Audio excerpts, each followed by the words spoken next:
bolesničko pomazanje, hvala ti Isuse, isto zanimljivo, kaže jedan veliki sluga modernog vremena, neću reći koji, da ne bi išli tamo i pokupili razne krive ideje, ajmo ga nazvat Pajo Patak.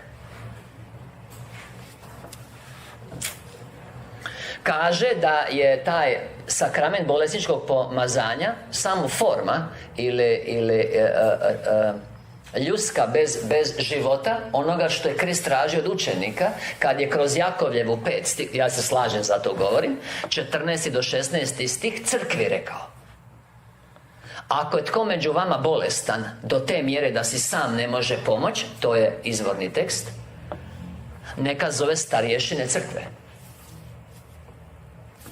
i oni će se moliti nad njime, mažući ga uljem u ime Gospodara Isusa Krista.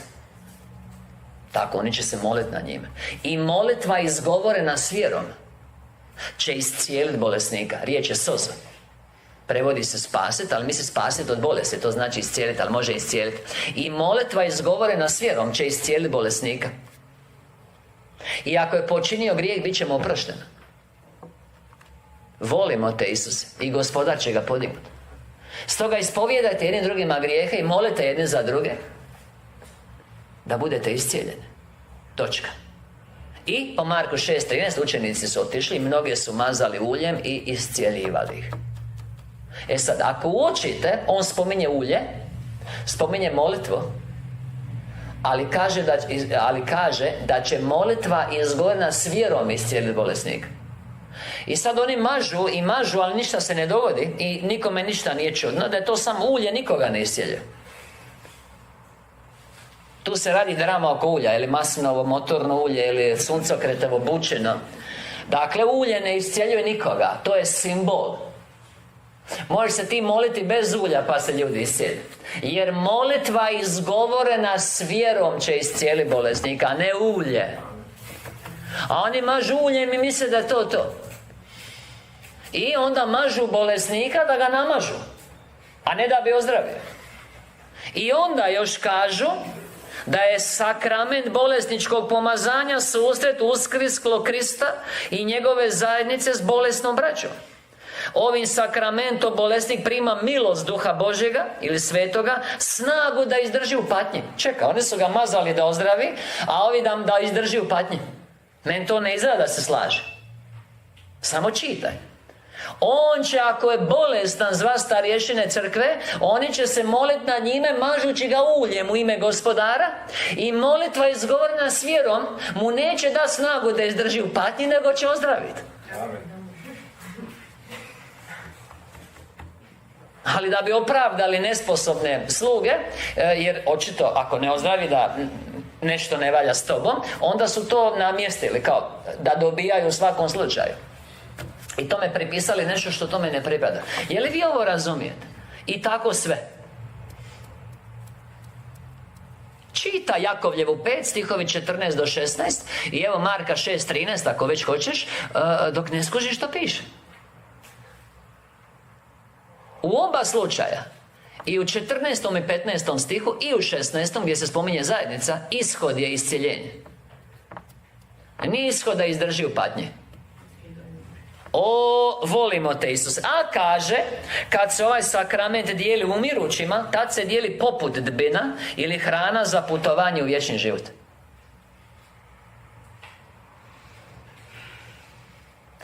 I evo, otac nešto ima, vjerojatno misli da je ovo toliko očito da ne mora puno ni govoriti. Pa evo imamo mali odlomak.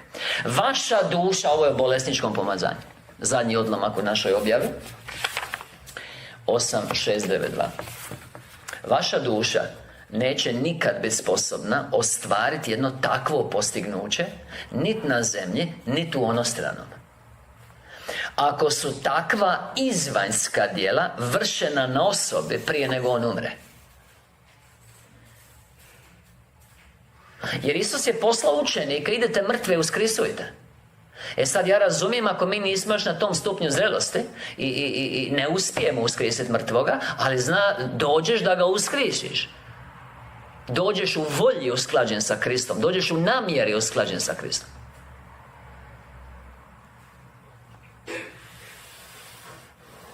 Vaša duša neće nikad biti sposobna ostvariti jedno takvo postignuće, niti na zemlji, niti u onostranom, ako su takva izvanjska djela vršena na osobi prije nego on umre.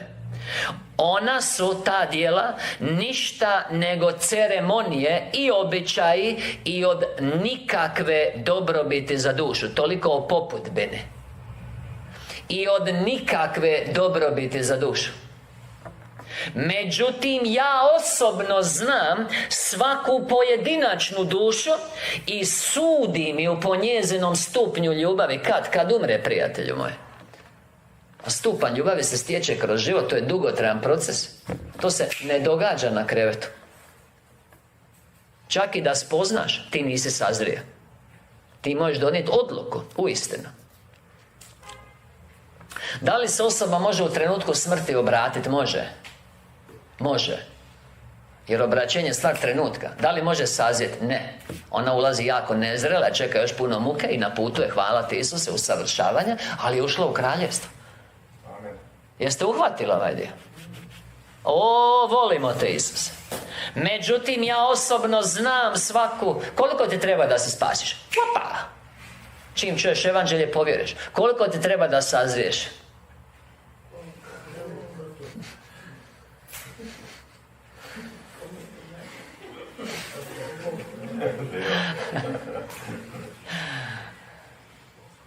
Nemamo mi vremena da vam ja cijelu situaciju odglumim.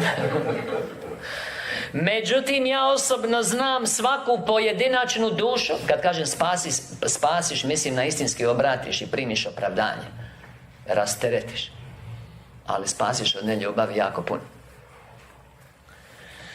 Tako da možemo reći spasiš od grijeha, ali ne od neljubavi, od koje si satkan. To je neka razlika koju većina ne razumije. Međutim, ja osobno znam svaku pojedinačnu dušu i sudim ju po njezinom stupnju ljubavi, jer jedino ovo odlučuje stupanj svjetla duše u kojeg duša ulazi nakon njezine fizičke smrti. Vanjska ceremonija ti neće ništa dati, prijatelju moj. Jer ovo razumijete? Ko što recimo ovisi o tome koliko se partneri uistinu ljube, koliko su zreli, kakav će im biti bračni život, a ne o tome će biti kvalitetna muzika i ceremonija na svadbi. I o riječniku prilikom blagoslova. Ako oni nisu predali život Isusu jedan i drugi, nego formalno, to nema nikakvog blagoslova. Ne može on blagosloviti nešto što je volimo, te se njemu protivno. Što će biti, ja ću staviti ovdje objave o blagosijanju bračnih drugova i reklamirati knjižicu o bračnom zajedništvu, što je knjižica broj 57, jer taj odlomak pripada tu, to je sakramenat, ali koliko ti treba mudrosti da to shvatiš, ili iskustva, prijatelje moji.